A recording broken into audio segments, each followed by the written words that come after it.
मैं तो सिर्फ इतना जानती हूँ कि अवाम सिर्फ एक ही लीडर के साथ है, जिसका नाम इमरान खान है। अवाम जब ये याद करती है कि 9 अप्रैल के बाद किस गैर जमहूरी तरीके से खान साहब को उनकी कुर्सी से उतारा गया, तो वो खुद ही से निकल आती है। आपने देखा है, अब फिर निकलेगी। 8 फरवरी को वो इंतखाबी निशान ढूंढ ढूंढ कर खान साहब के कैंडिडेट के वोट के ऊपर मोहर निकालती है, अब भी निकलेगी। वो जब 9 मई की फस्तायत को याद करेंगे, जब वो ये याद करेंगे कि हमें बेगुनाह जेलों में रखा गया, तब भी वो निकलेंगे।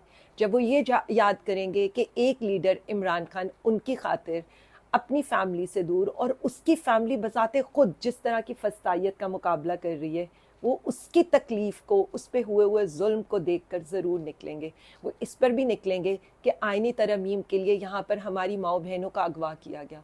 वो इस पर भी निकलेंगे कि उनके मुंतखब करदा नुमाइंदों को पार्लियामेंट से अगवा करने की कोशिश की गई।